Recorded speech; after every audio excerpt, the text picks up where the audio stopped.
Assalamualaikum ya Rasulullah. Assalamualaikum ya Nabiullah. Assalamualaikum ya Habibullah. Assalamualaikum ya Aminullah. Assalamualaikum ya Syafatullah. Assalamualaikum ya Abul Qasim. Assalamualaikum ya Imamal Mu'minin wal Mu'minat wal Muslimin wal Muslimat. Allahumma sholli ala sayyidina wa maulana Muhammadin nabiyyi ummi. Allahumma sholli ala sayyidina wa maulana Muhammadin nabiyyi ummi. Allahumma sholli ala sayyidina wa maulana Muhammadin nabiyyi ummi wa ala alihi wa sahbihi wa sallim tasliman. Astaghfirullahal azim. Astaghfirullahal azim. Astaghfirullahal azim. Halazi la ilaha illa huwal hayyul qayyum wa atubu alaih wa la hawla wa la quwwata illa billahil aliyyil azim. Ya hayyu ya qayyum la ilaha illa anta subhanaka inni kuntu minaz zalimin. Ya hayyu ya qayyum la ilaha illa anta subhanaka inni kuntu minaz zalimin. Ya hayyu ya qayyum la ilaha illa anta subhanaka inni kuntu minaz zalimin. Bismillahirrahmanirrahim. Alhamdulillah, alhamdulillah, alhamdulillah. Pada Bapak, Ibu, adik-adik yang dimuliakan Allah Subhanahu wa taala, alhamdulillah pada kesempatan hari ini kita masih diberikan kesempatan untuk bertemu kembali di dalam kajian malam ini. Kita akan membahas kajian tanya jawab dari beberapa murid di berbagai daerah. Oke.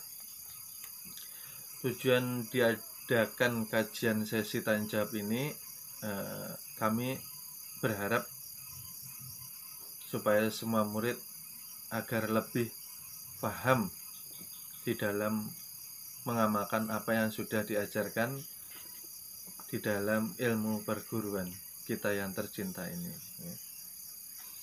Semoga Bapak Ibu dalam keadaan sehat selalu dalam lindungannya, selalu diberi kekuatan istiqomah di dalam beribadah pada Allah Subhanahu wa taala. Amin amin ya rabbal alamin. Baik, kita mulai dari pertanyaan yang pertama.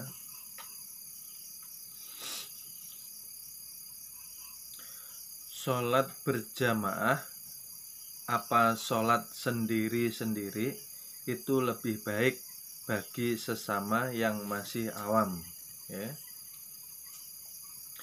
Karena sama-sama belum mengerti sejatinya sholat. Karena kebanyakan orang yang ketinggalan jamaah menepuk orang sholat yang di depannya. Baik, itu yang pertama. Jadi di sini intinya sholat berjamaah apa sholat sendiri itu yang baik. Yang baik ketika ada kesempatan, ketika ada waktu untuk berjamaah, yang lebih baik berjamaah. Walaupun kita berjamaah dengan orang yang masih awam, yang belum paham masalah tentang sholat yang sejati, ya. Kenapa lebih baik berjamaah ketika ada kesempatan dan waktu? Karena Allah memerintahkan kita untuk memakmurkan masjid, ya. Itu perintah Allah Ta'ala. Jadi di samping itu, ketika kita berjamaah, kita ini akan saling menguatkan antara muslimin muslimat yang satu dengan yang lainnya, ya. Karena dengan ibadah kita akan semakin mempunyai semangat ya, itu tadi ya, walaupun kita bersama orang yang masih awam atau yang belum paham. Justru dengan seperti itu diharapkan kita yang sudah belajar ilmu makrifat yang pertama bisa belajar mengayomi, belajar membimbing umat. Tidak apa-apa, nanti setelah selesai sholat kita mengulangi lagi sendiri di masjid, itu juga tidak apa-apa, ya. Kalau tidak kita makmurkan masjid, nanti semakin lama masjid akan sepi. Jadi siapa yang mau memakmurkan kalau bukan kaum muslimin dan muslimat itu sendiri, ya. Jadi lebih baik untuk berjamaah ketika ada kesempatan, ketika ada waktu, ya.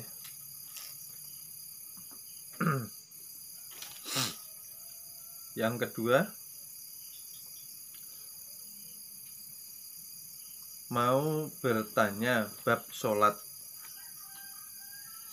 Seumpama sudah niat lillahi ta'ala, terus pada pelaksanaannya belum bisa fokus. Seperti itu sholatnya apakah diterima, ya, atau tidak? Usaha saya selama ini apakah sia-sia? Berarti seumpama sewaktu-waktu dipanggil Gusti Allah belum punya bekal. Mohon petunjuknya, ya. Jadi begini,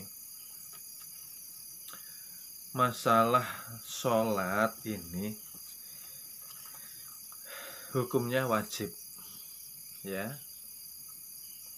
Ketika kita dipanggil, kita berangkat untuk mengerjakan, itu satu tanda bahwa kita mengikuti perintah Allah Subhanahu wa Ta'ala. Pasti diterima. Semua sholat pasti diterima, ya. Akan tetapi, nah ini, ketika sudah diterima, nanti dinilai, ya. Ini nilainya berapa?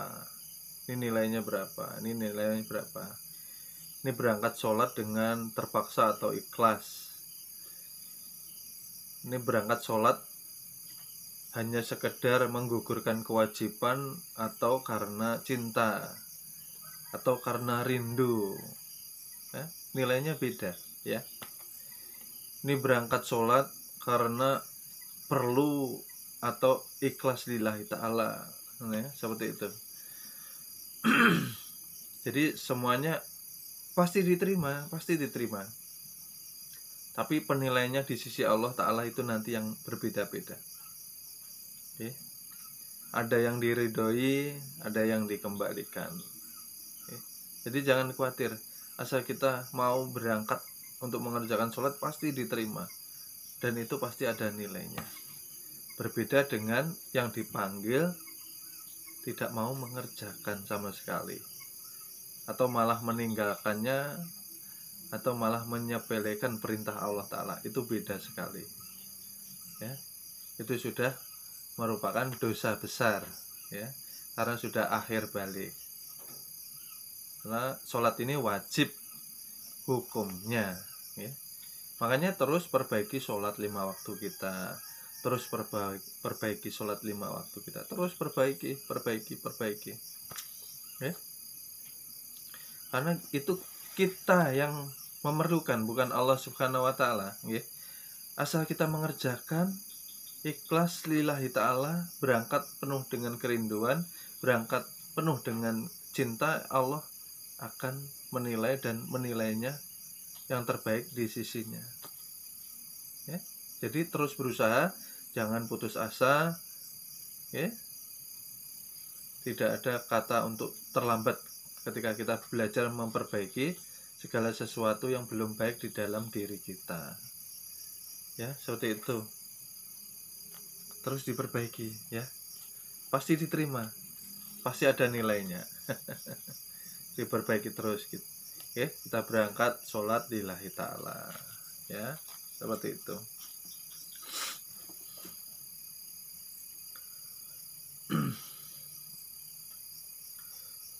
Terus selanjutnya pertanyaannya, keberhasilan sholatul daim itu apa atas usahanya murid, karena amaliyah murid, apa semua sudah menjadi kehendak Gusti Allah?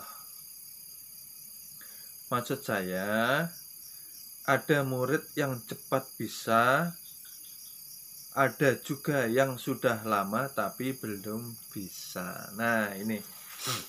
Jadi keberhasilan sholatul daim itu atas dasar usaha murid itu sendiri, okay?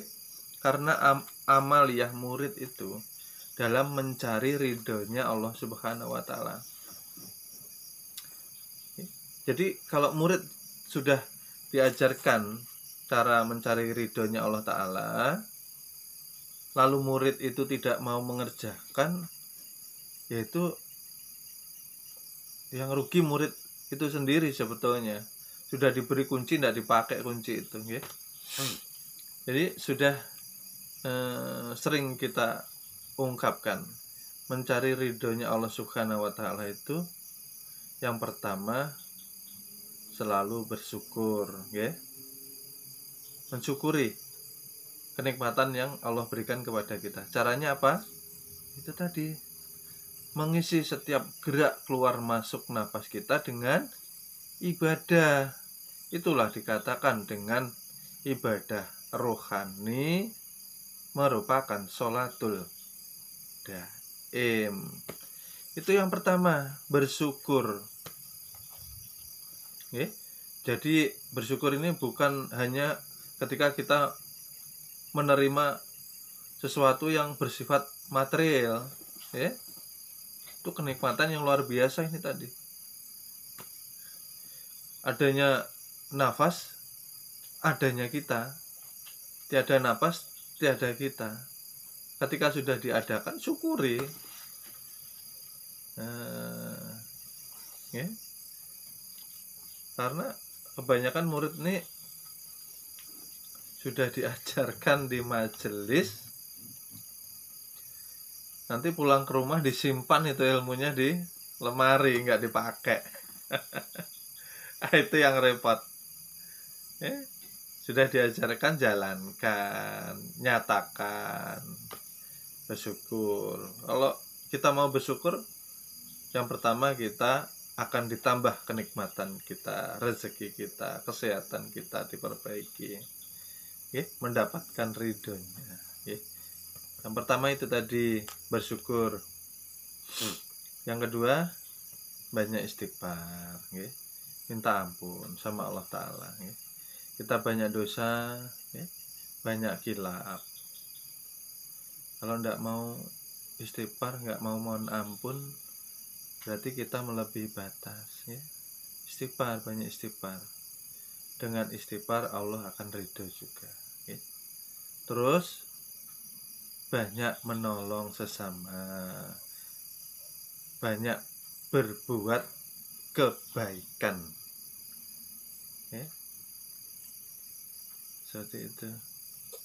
Yang dilarang Allah jangan diterjang, yang dilarang Allah dijauhi, yang diperintahkan Allah jalankan. Nah, sunnah Rasulullah ikuti. Nah itu, insya Allah nanti akan sampai sholatul daim kita, ya. Dikatakan berhasil. Berhasil itu dimana kita diberikan rasa oleh Allah Subhanahu wa Ta'ala. Karena di dalam kita menjalankan sholatul daim, kalau kita belum dapat rasa, harus kita koreksi bagaimana cara bersyukur kita. Sudah benar apa belum? Bagaimana istighfar kita, ya? Sudah atau belum? Dengan benar, ya? Apakah kita sudah banyak beramal kebaikan?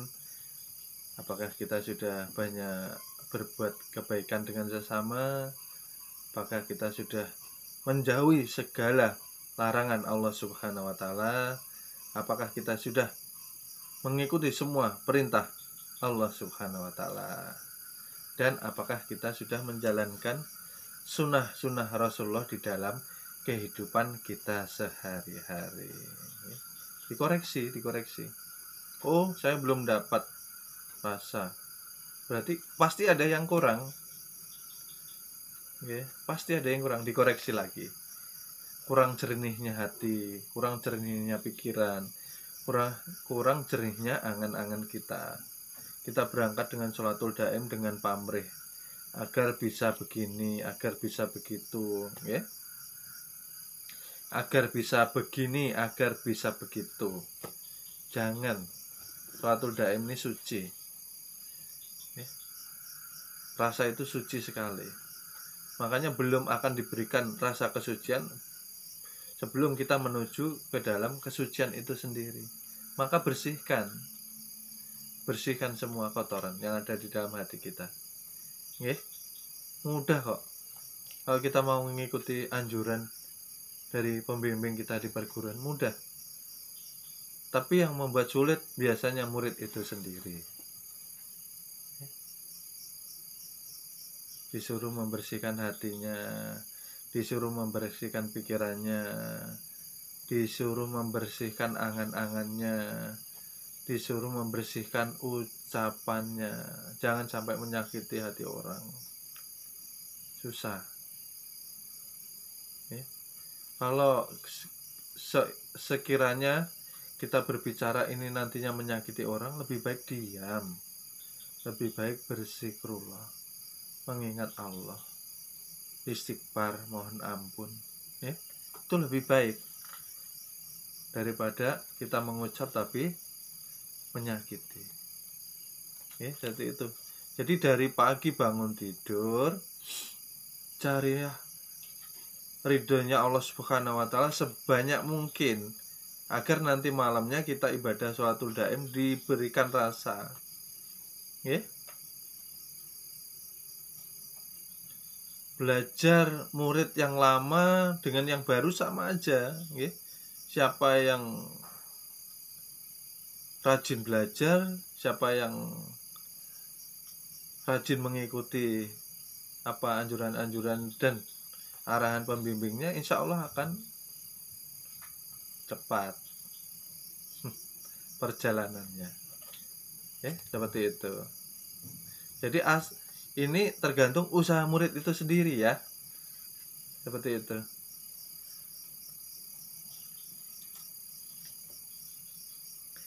Pertanyaan selanjutnya.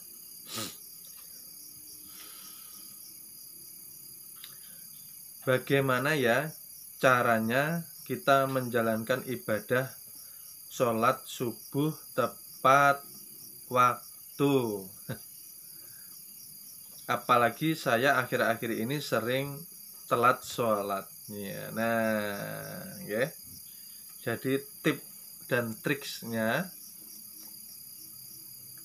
yang pertama kita minta tolong kepada Allah Subhanahu wa taala, ya, dengan bahasa kita. Minta tolong, ya Allah, tolong hamba agar dapat menjalankan sholat subuh dengan tepat waktu. Tolong hamba ya Allah, tolong hamba ya Allah. Itu terus, ya. Minta tolong sama Allah. Karena ibadah ini bisa berjalan dengan istiqomah karena Allah yang memberikan kekuatan istiqomah itu sendiri. Barang siapa dicintai Allah, maka dia akan diberikan kekuatan istiqomah ibadah.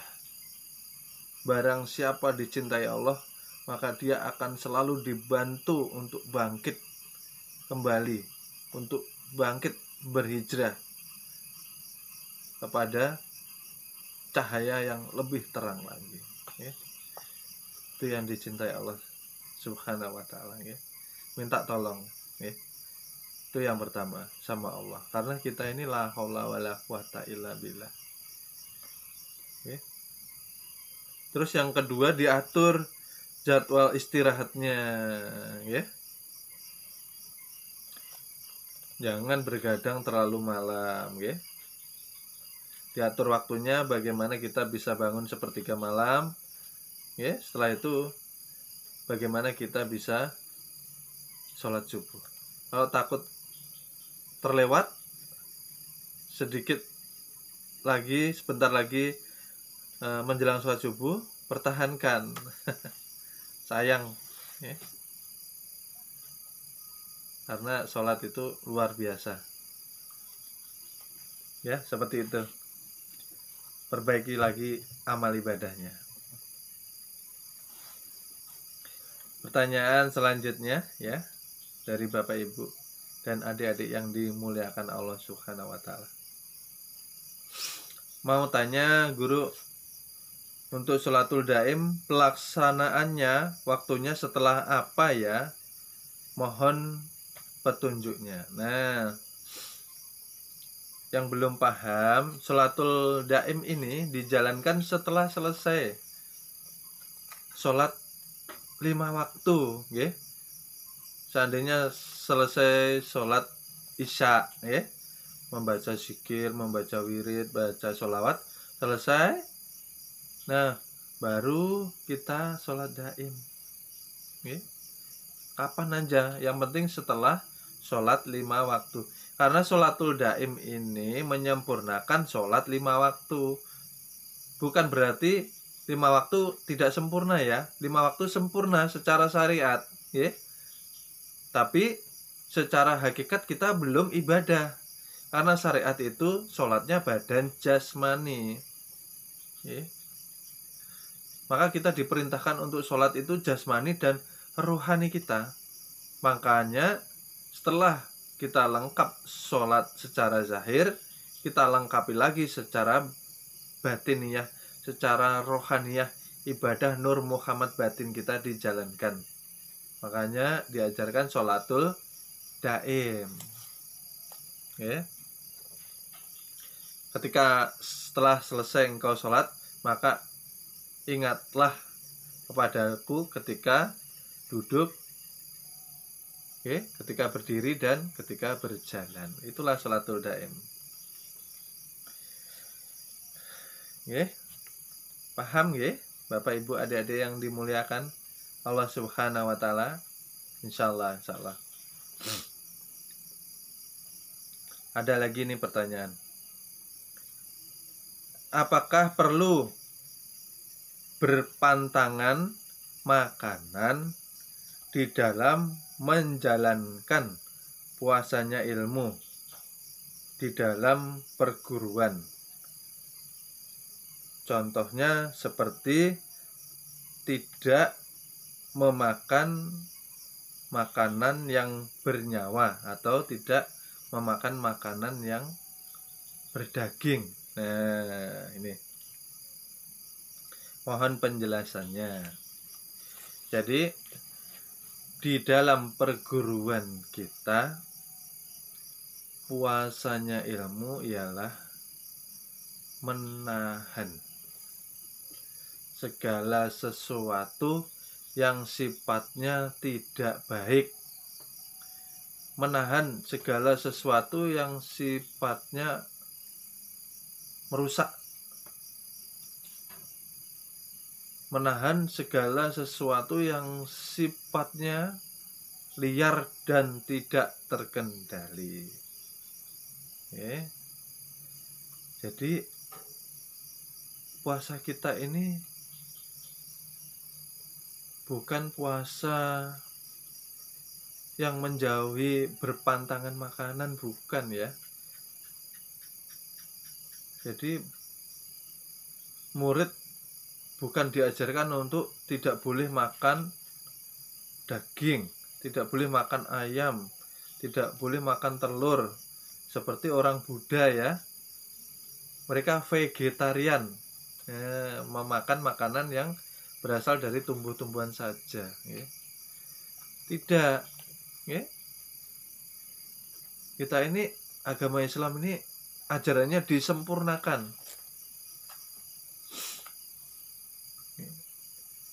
Makanya kita diajarkan untuk menahan semua yang tidak baik. Itulah puasanya ilmu. Ya. Karena apa?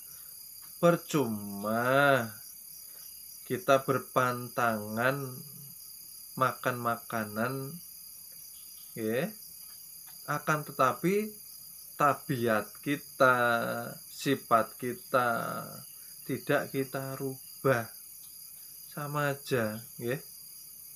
Akhirnya malah nggak karu-karuan, bisa menimbulkan kesaktian, dan kesaktian itu pantangan di perguruan kita. Kita ini tidak diajarkan untuk menjadi orang sakti, karena yang mempunyai kesaktian sesungguhnya Allah Subhanahu wa Ta'ala.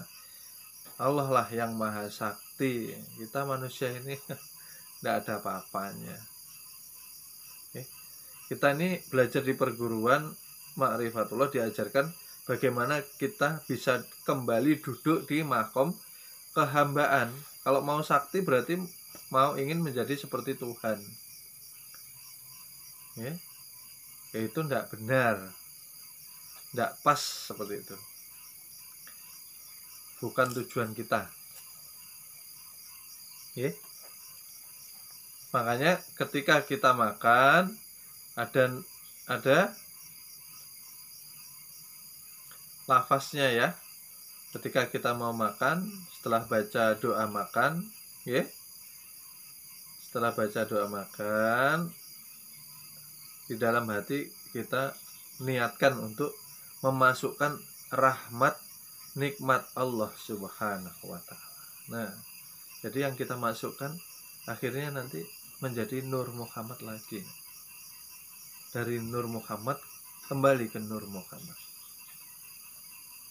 Akan menjadi kekuatan ibadah kita. Ya, jadi makan tidak pakai nafsu, ya. Makan berdoa tidak, baca bismillah tidak, meniatkan yang baik juga tidak, ya. Akhirnya jadi nafsu.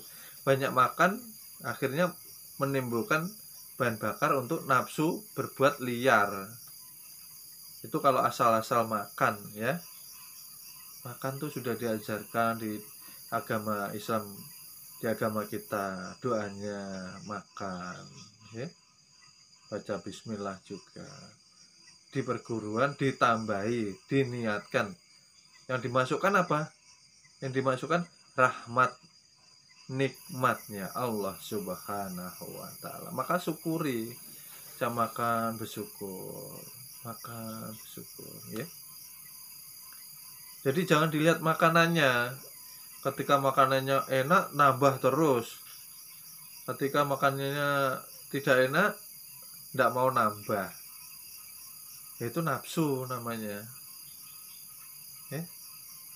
Pandang semua makanan, semua minuman itu sama semua Nur Muhammad. Hakikatnya dipandang, jangan wujudnya, ya. Maka kalau disajikan orang makanan apapun itu jangan dicela, disyukuri, yang tidak ada jangan dicari, ya, seperti itu. Jadi berpuasa itu harus paham, puasa ilmu ini, puasanya orang yang belajar ilmu ketuhanan, menahan segala sesuatu yang tidak baik yang ditimbulkan dari sifat nafsunya yang liar. Itu yang kita tahan, jangan sampai keluar. Dididik nafsu ini biar bisa baik, biar bisa diajak ibadah kepada Allah Subhanahu wa Ta'ala. Jadi nanti pas pulang dia bisa kembali sempurna ke alamnya masing-masing. Yang dari tanah kembali ke tanah alwamahnya, yang dari api akan kembali ke api amarahnya, yang dari angin akan kembali ke angin subyahnya, yang dari air akan kembali ke alam airnya, ke mutmainahnya. Sempurna. Kita kembali kepada yang menciptakan kita. Ya seperti itulah. Jadi tidak perlu aneh-aneh, ya. Belajar di perguruan, karena perguruan tidak mengamalkan ilmu kesaktian, ya. Dan itu pun ketika belajar jangan mempunyai niat ingin cepat bisa. Itu termasuk sudah dimasuki nafsu. Kalau belajar ikuti aja, belajar jalankan aja, ya. Jangan ada pertanyaan kapan bisa. Yang membisakan kita nanti Allah Subhanahu wa Ta'ala. Yang memakrifatkan kita, yang membukakan hijab kita Allah Subhanahu wa Ta'ala. Caranya cari ridhonya Allah Ta'ala. Ilmunya di perguruan kita, pelajari. Bersihkan semua kotoran-kotoran kita. Hati kita, badan kita, pikiran kita, angan-angan kita, perbuatan kita. Jadilah manusia yang baik, yang benar. Seperti itu, nggih. Jadi kalau puasa mengikuti berpantangan seperti itu, tetapi tabiatnya tidak baik, kata-katanya nyakiti orang, sifatnya tidak dirubah, gugur semua, tidak ada gunanya. Di perguruan kita dibelajarkan intisarinya, bagaimana menjalankan puasanya ilmu dengan benar. Tahan sifat yang tidak baik di dalam dirimu. Ketika mau marah, tahan, jangan sampai terkeluar, walaupun hanya di wajah kita. Biasanya kalau orang marah itu, kalau menahan ucapan bisa, tapi kalau menahan raut wajah tidak bisa. Itu yang kita pelajari, bagaimana ini selalu berwajah menyenangkan orang walaupun kita menahan. Itu masih tahap pembelajaran awal. Jadi gembirakan hidup kita, ya. Dan puasa kita tidak perlu pergi ke gunung, menyepi ke gua, menyendiri di kamar, beberapa hari, tidak keluar kamar. Tidak seperti itu. Puasanya kita puasa di dalam keramaian orang, karena di situ kita betul-betul ditempa. Karena yang kita hadapi nafsu semua. Paham, ya? Baik, kita lanjutkan pertanyaan yang selanjutnya.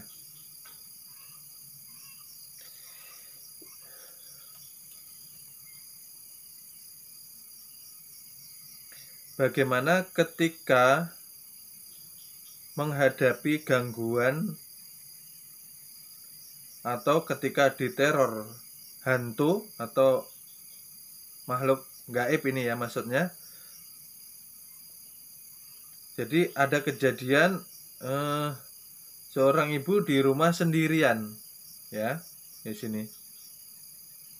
Ketika sendirian, dia diteror oleh hantu, Penerornya bagaimana?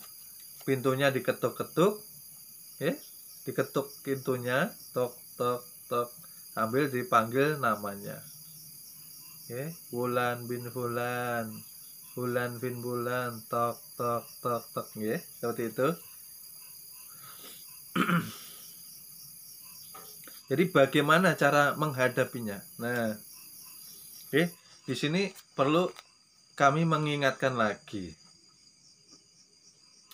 Ketika menghadapi teror dari makhluk gaib, kita sebagai murid harusnya pantang untuk takut, Kalau diketok, buka, ya. Kalau dipanggil, jawab, seperti itu, dibuka. Jangan terus diketok, ketakutan di dalam rumah, yaitu yang namanya makhluk gaib, yang namanya hantu, malah kesenangan, malah akan kuat meneror kita. Ini jadi murid, coba dipelajari ilmunya, Masya Allah. Sudah diterangkan Allah itu lebih dekat daripada urat nadi kita. Berarti apa? Allah itu lebih dekat daripada kita, daripada hantu itu. Hantu itu masih jauh. Hantu itu di luar rumah kok, masih ketok-ketok. Kita ini loh selalu bersama Allah, selalu bersama Rasulullah. Ya kalau kita orang beriman, harusnya kita percaya. Tapi yang jadi masalah, kita mengaku beriman tapi tidak percaya. Itu repot itu. Kita mengakunya beriman, sudah jelas di firman-Nya Allah. Allah mengatakan lebih dekat dari urat nadi. Tapi sekedar dibaca tidak diimani. Waduh. Jadi ya tidak connect, tidak connect sama Allah walaupun dekat. Maka Allah membiarkan kita di dalam rasa ketakutan. Orang kalau sudah takut berarti imannya sudah goyang. Kalau sudah goyang berarti tidak mempercayai Allah. Ya di saat tidak mempercayai Allah ini, Allah akan kecewa kepada kita. Makanya kita banyak dibiarkan dalam ketakutan.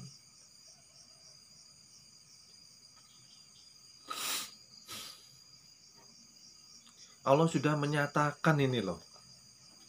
Allah itu berfirman untuk memberitahu hambanya yang tadinya tidak tahu biar tahu, gitu loh. Ini ayat suci Al-Quran loh. Sering dibaca, kenapa tidak diimani? Ya kan itu kan luar biasa ya hamba Allah ini. Ya Allah, ya Rasulullah, Masya Allah. Itu makanya toh Al-Quran tuh jangan hanya dibaca sebatas di tenggorokan saja. Hayati arti dan maknanya. Rasakan keberadaan Allah Ta'ala. Makanya dengan masuk perguruan ini diajarkan bagaimana merasakan kehadiran zat yang maha suci, yang mempunyai zat itu sendiri, yang dikatakan Laisa, yang mempunyai nama Allah Subhanahu wa Ta'ala. Maka pelajari dengan benar ini loh, sholatul daim ini loh. Rasakan dengan tenang, dengan jiwa yang tenang. Dengan jiwa tenang itu artinya dengan kepenuhan hati, dengan kepercayaan sepenuhnya.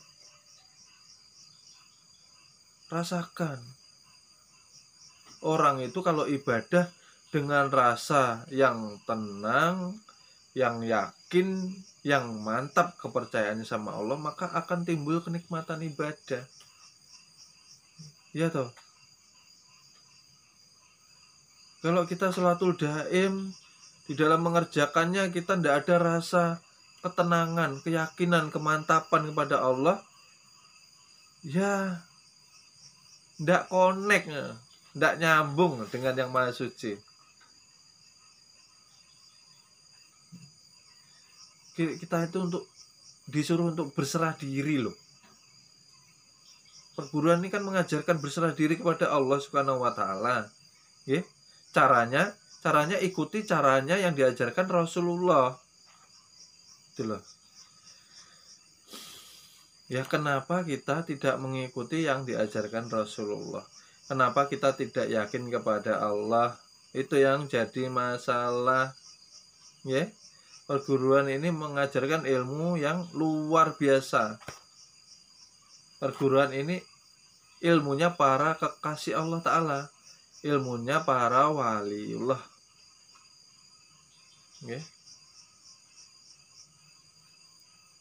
Jadi kalau menghadapi teror semacam itu sepele sebetulnya, bukan kita meremehkan, tapi pada kenyataannya Allah yang maha sakti, Allah yang maha kuat, Allah yang maha meliputi kita. Kenapa kita takut kepada selain Allah Ta'ala? Itu loh. Berarti kan di dalam diri kita belum ada keyakinan. Di dalam diri kita belum ada kemantapan kepada Allah yang menciptakan kita. Berarti belum ada cinta. Kalau hati itu ditakar 100%, cinta kita kepada Allah, keyakinan kita kepada Allah, kemantapan kita kepada Allah itu berapa persen? Gitu loh. Harusnya kan 100% full. Cinta Allah dan cinta Rasulullah, tidak ada cinta untuk yang lainnya. Ya kalau ini kosong akan diisi dengan kegelapan, dan kegelapan itulah yang menimbulkan ketakutan. Namanya makhluk gaib, namanya jin, setan, perayangan, gondoruwo, kuntilanak, parakang, apalagi namanya, apalagi banyak namanya, banaspati, apalagi itu semua tidak ada apa-apanya dengan kita kalau kita berserah diri kepada Allah Subhanahu wa Ta'ala.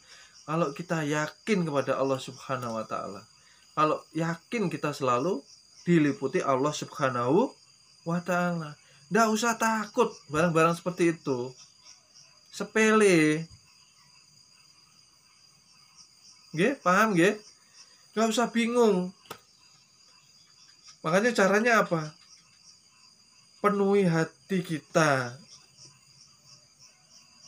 dengan zikrullah, berzikirnya dengan rasa.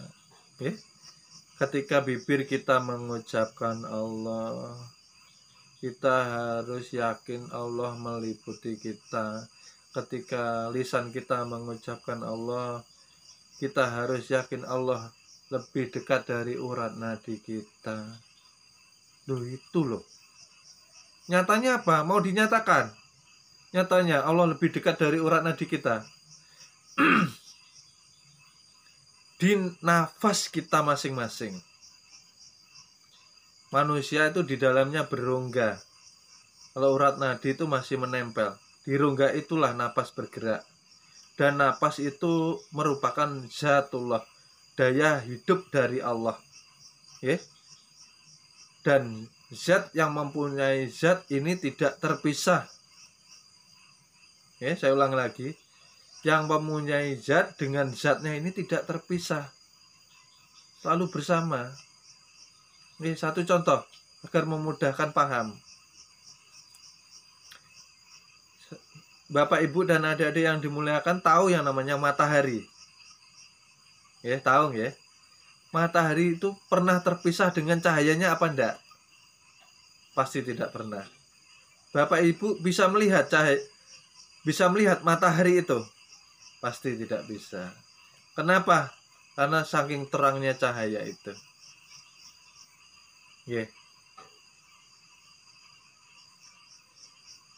Ya seperti itu.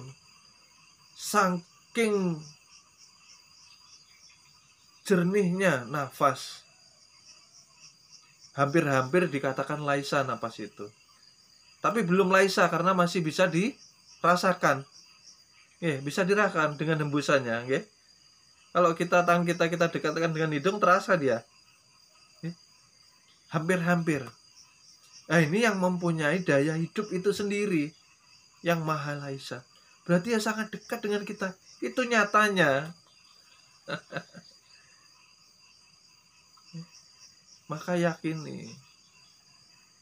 Ini loh dijalankan, dilatih toh. Suatul daim dirasakan dengan ketenangan. Kita ini makhluk cahaya loh.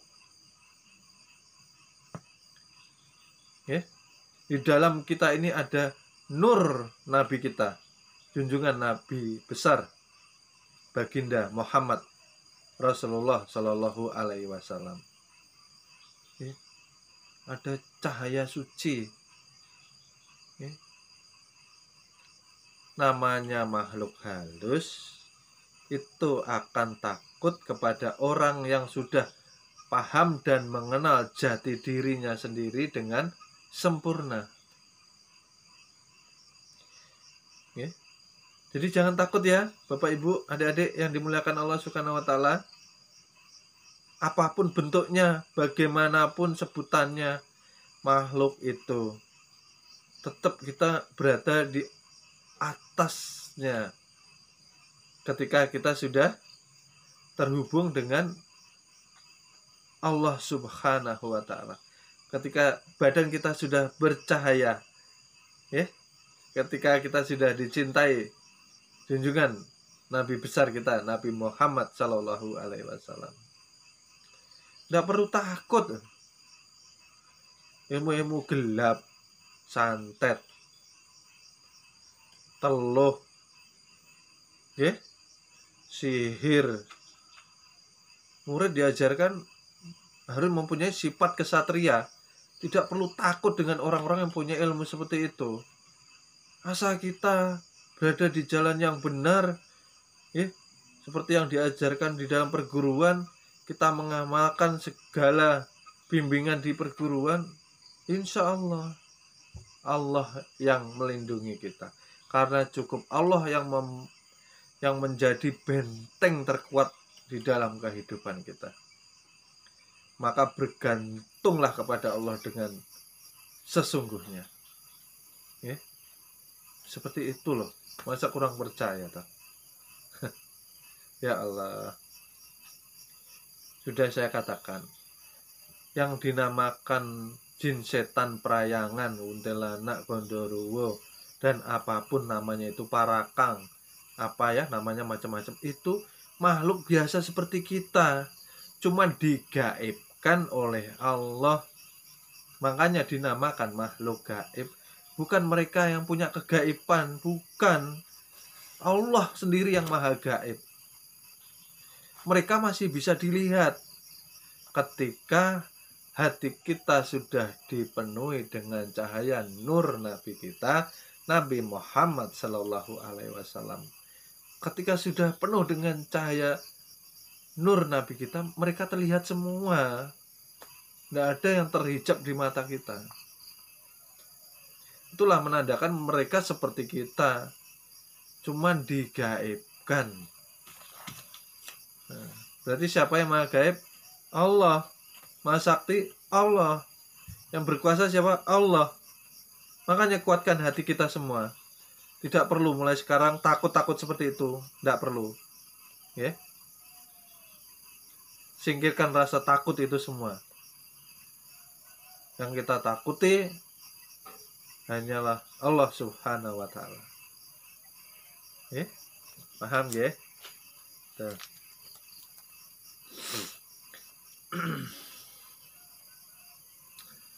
Lalu pertanyaan selanjutnya, bagaimana ketika menghadapi, oh ya ini sudah, maaf.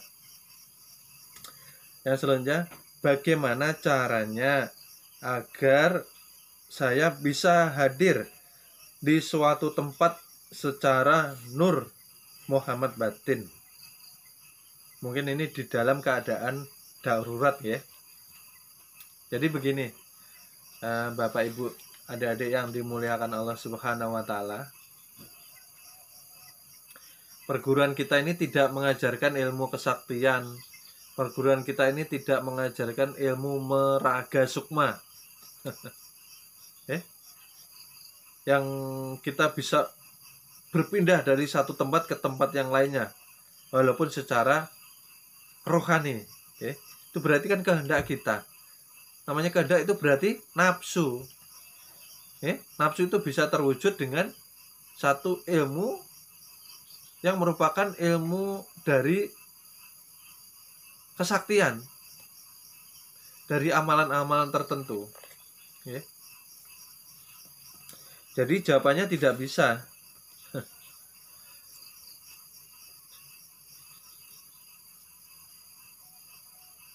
Karena tidak perlu cara-cara seperti ini. Makanya sudah saya bilangi tadi.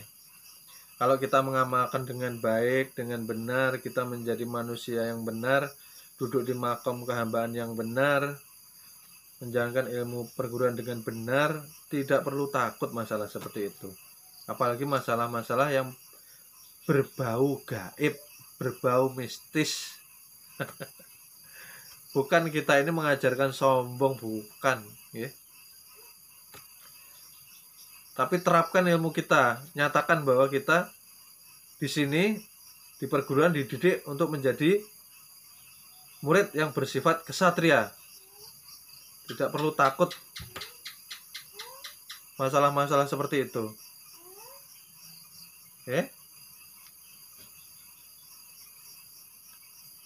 Paham ya? Kalau ada, kita bisa berpindah dari satu tempat ke tempat yang lainnya, itu karena kehendak Allah, itu karena karomah Allah. Ketika Bapak Ibu adik-adik melihat saya di Jawa, dan dimanapun Bapak Ibu adik-adik berada, itu karena kehendak Allah, itu karena karomah yang diberikan Allah. Tanpa kehendak Allah tidak akan bisa. Makanya jangan heran kalau melihat saya di berbagai tempat. Mungkin Bapak Ibu adik-adik yang di daerah-daerah pernah melihat saya secara bersamaan ketika Allah membukakan hijab hati Bapak Ibu dan adik-adik. Itu karomah, itu kehendak Allah, bukan kehendak saya. Saya tidak bisa apa-apa. Seperti itu ya.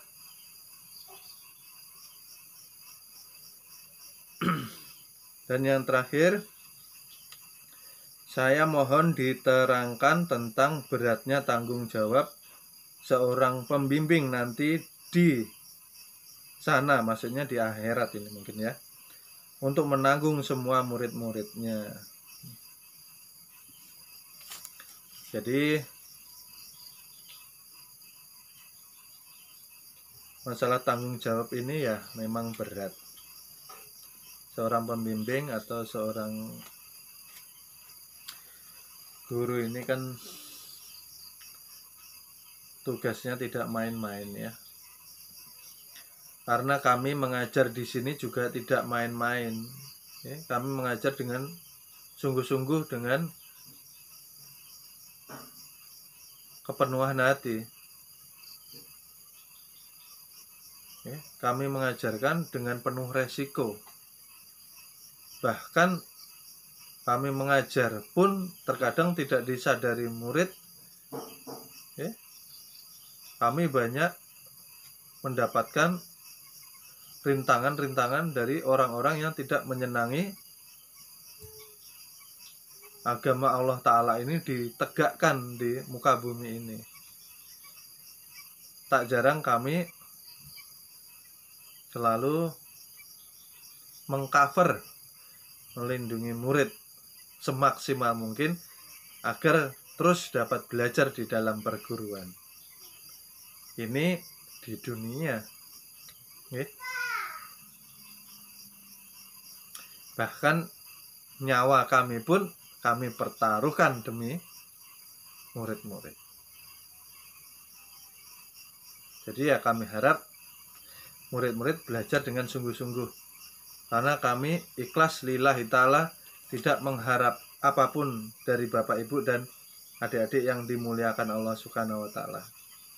Ikhlas lillahi ta'ala, yang kami harapkan Bapak Ibu belajar dengan baik agar bisa selamat di dunia sampai nanti di akhirat. Saya pun nanti menunggu ketika Allah memberikan rahmat dan ridhonya untuk masuk surga. Saya akan mendahulukan murid-murid.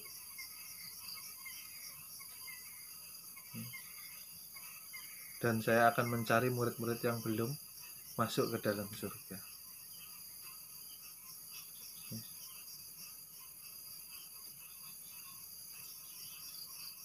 Jadi seperti yang diceritakan dari Rasulullah. Di akhir zaman ini banyak yang mengaku sebagai umatnya Rasulullah. Okay? Tapi nanti di akhirat yang diakui Rasulullah tidak semuanya yang mengaku itu, tapi sedikit saja dari sebagian besar yang mengaku menjadi umatnya Rasulullah. Kenapa? Karena ketika di dunia hanya mengaku sebatas lisan saja, tapi tidak mau mengikuti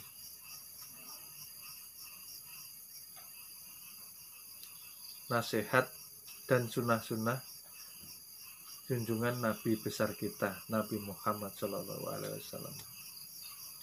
Artinya apa? Mempunyai sifat munafik, ya. Mengaku-ngaku sebagai umatnya, ya, karena pamrih agar mendapat syafaatnya di akhirat. Tapi disitulah mereka nanti akan mendapatkan kekecewaan karena tidak diakui sebagai umatnya Rasulullah. Yang mengaku banyak, tapi yang diakui sedikit. Karena apa? Karena perbuatan mereka sendiri. Di dunia diberi kesempatan banyak, tapi tidak digunakan sebaik mungkin. Di perguruan juga seperti itu.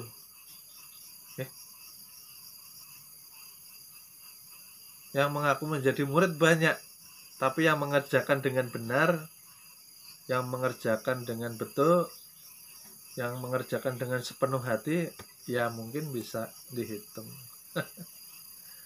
Orang diajak selamat kok ya susah. Umur kita ini sudah berapa? Sudah dikatakan kalau sudah 40 itu di warning, diperingatkan Allah Subhanahu wa taala. Perbaiki ibadahmu, perbaiki amalanmu, perbaiki akhlak budi pekertimu, perbaiki perbuatan-perbuatanmu, banyak minta ampun, ya, banyak bersyukur, ya. 40 tahun kok santai-santai. Pikirannya panjang ya, merasa hidup terus. Jadi taubat ini ntar, besok, kapan-kapan, kalau ada waktu, kalau lagi mood baru taubat. Kita pulang dijemput ini sewaktu-waktu. Jadi ya jangan begitu, nasihat saya. Sekarang, mulai detik sekarang perbaiki semuanya. Hidup jangan semaunya, ya.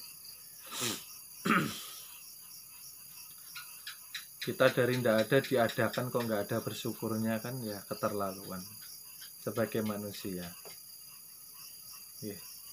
Sudah dihidupkan semaunya, kemauannya liar, tidak ada remnya, seakan-akan hidup selamanya. Nanti di alam barzah menyesal, ya kan repot. Menyesal di alam barzah tiada gunanya. Ya mumpung sekarang masih sehat, segar bugar, perbaiki amal ibadah kita, terutama sholat 5 waktu kerjakan. 5 waktu jangan engkau tinggalkan, ya. Itu karena yang pertama nanti diperiksa amal ibadah kita. Kalau sholatnya baik, semuanya insya Allah akan baik. Jadi bagaimana memperbaiki sholat? Nah itu tadi, berangkatlah menjalankan perintah Allah dengan mahabbah, dengan cinta. Jangan berangkat sholat itu karena terpaksa atau hanya sekedar menggugurkan kewajiban, atau malah lebih tidak baik lagi, berangkat sholat mengharapkan surga. Itu ya kurang pas ya. sholat itu lillahi ta'ala ya. Jadi sudah paham ya. Seperti itu. Untuk yang terakhir di kajian sesi dahab ini, saya akan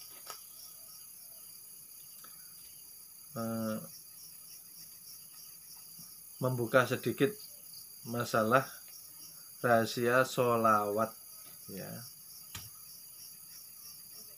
Semoga bermanfaat ya. Jadi sholawat ini artinya doa ya.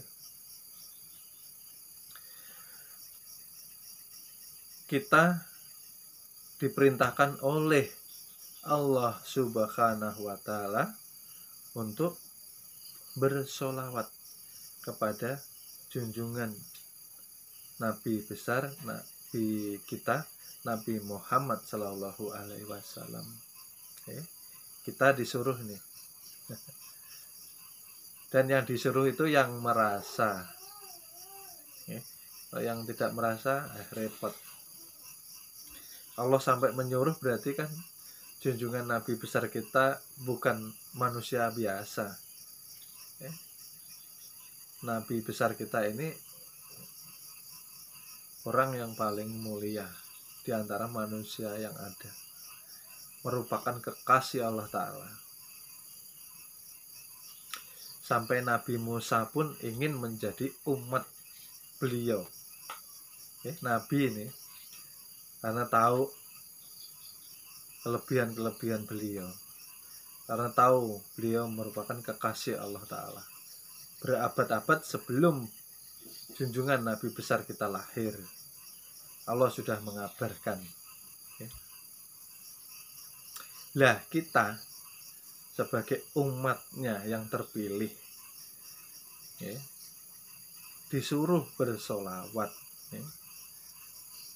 Tapi kan kita tidak tahu cara bersolawat yang benar, caranya bagaimana. Maka Rasulullah mengatakan, katakanlah Allahumma, ya Allah, kami minta tolong engkau saja yang bersolawat. Rasulullah mengatakan seperti itu. Jadi kekasihnya menyuruh kita untuk mengatakan kepada Allah, Allahumma sholli ala Sayyidina Muhammadin.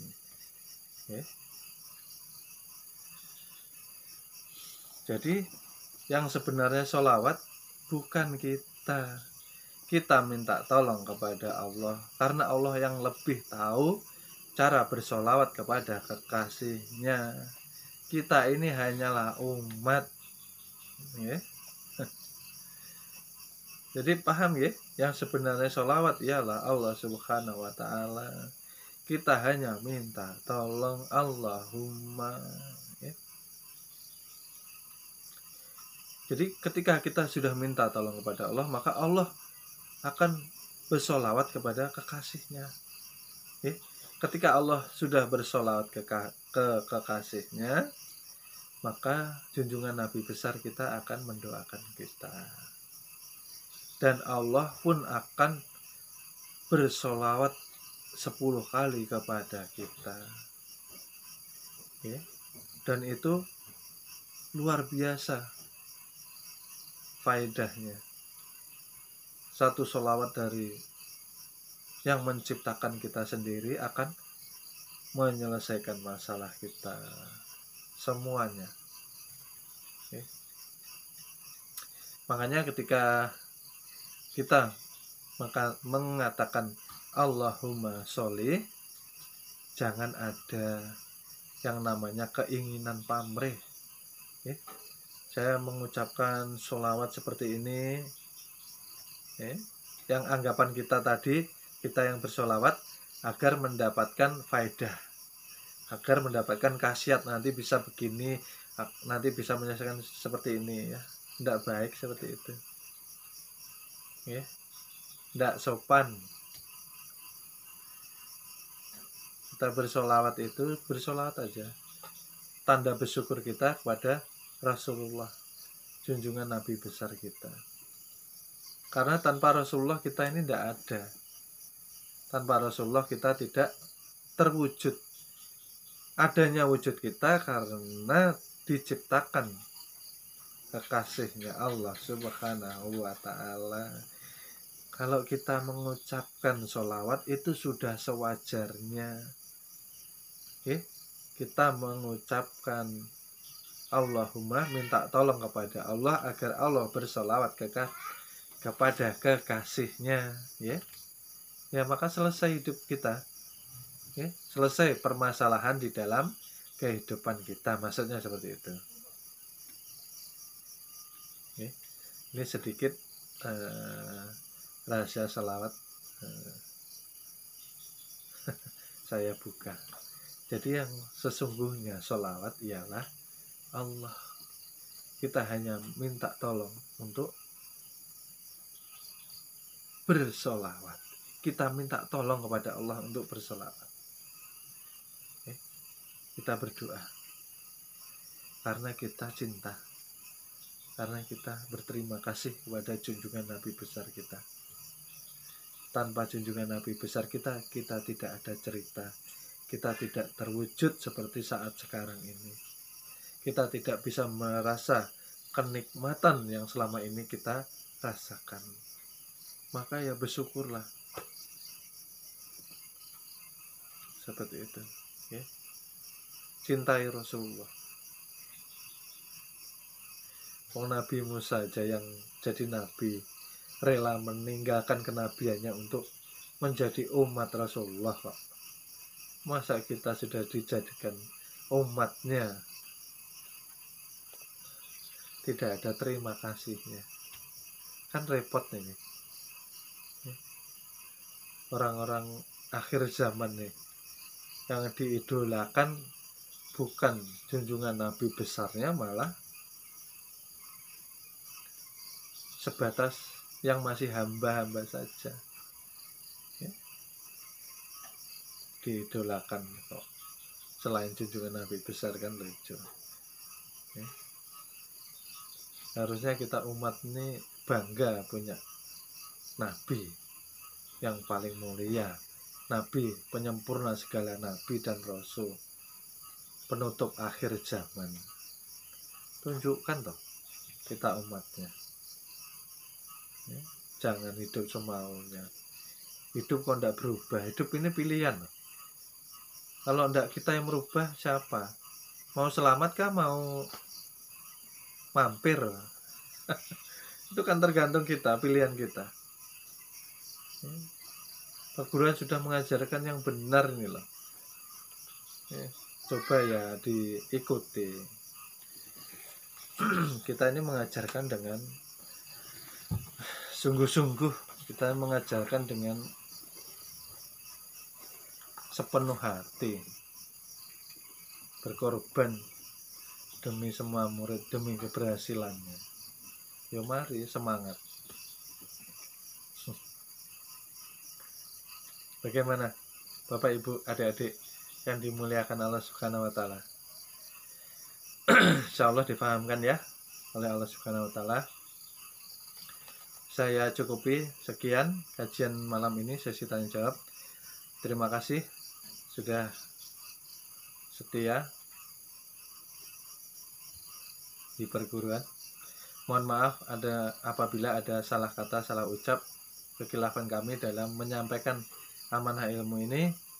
Mohon ampun, mohon ridhonya. Semoga kita diampuni Allah Subhanahu wa taala. Semoga kita diberi husnul khotimah. Semoga kita diberi kekuatan istiqomah dalam beribadah. Semoga kita selalu dalam bimbingan Allah Subhanahu wa taala. Sekian, terima kasih. Wassalamualaikum warahmatullahi wabarakatuh.